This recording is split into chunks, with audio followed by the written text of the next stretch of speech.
एक यात्रा स्वयं की ओर के आज के ज्ञान सत्र में उपस्थित सभी श्रद्धालुओं का, ज्ञानानुरागी बंधुजनों का, आत्मानुरागी बंधुजनों का स्वागत, सादर नमो नारायणाय।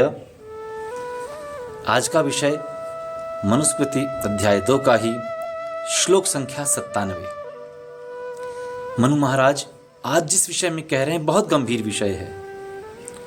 आपके प्रश्नों का जवाब मिलेगा आपको।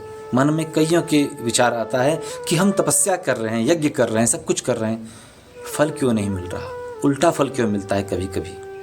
हालांकि इसके विषय में गीता जी में भी कहा गया है, परंतु आज का हमारा विषय मनुस्मृति का अध्याय 2 श्लोक संख्या 97 है, जिसमें महाराज मनु कहते हैं वेदास्त्यागश्च यज्ञाश्च नियमांश्च तपांसि च न विप्रदुष्ट भावस्य सिद्धिं गच्छति कर्हिचित्।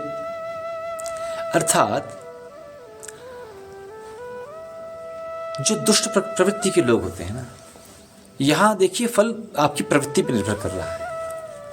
चाहे यज्ञ हो, चाहे तप हो, चाहे नियम हो कोई, चाहे दान हो, चाहे किसी तरह का त्याग हो, कोई भी किया जाए, ये कोई भी सत्कर्म हो, जीवन में कोई भी सत्कर्म तब तक सफल नहीं होता जब तक कर्ता में दुष्टता है।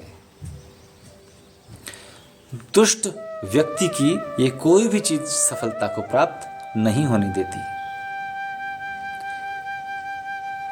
बहुत से बहुत आप असफल हो जाएंगे, और यदि आपका खूब अच्छा ही तप है, आपके यज्ञ के, नियम के, त्याग के, दान के,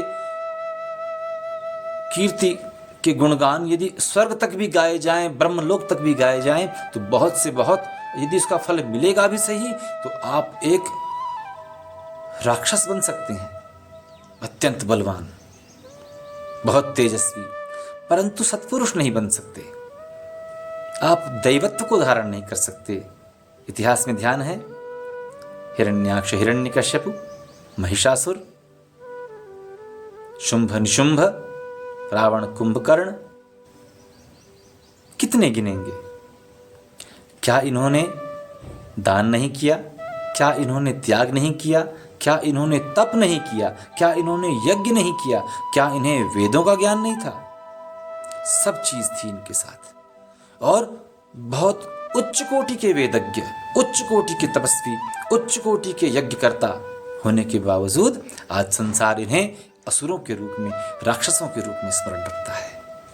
तो यदि चाहते हैं कि जीवन में आपके सत्कर्मों का फल आपको मिले, तो सबसे पहले यदि मन में दुष्टता है उसका त्याग करें। उसके निर्णायक आप ही हैं, दूसरा कोई नहीं बताएगा, या कोई बताएगा तो आपको अच्छा नहीं लगेगा। मनुष्य को सत्य पचता नहीं है, इसलिए स्वयं का निर्णय लें। यदि निष्पक्ष भाव से आप ये चाहते हैं कि आपके सत्कर्म फलवान हो, तो निष्पक्ष भाव से आप स्वयं को जांचें, तौलें कि कहीं मन में दुष्टता तो नहीं। यदि दुष्टता है मन में, तो निश्चित समझें आपका कोई सत्कर्म आपके लिए फलवान न होकर उल्टा दुष्फलों का आपको भागी बनाएगा।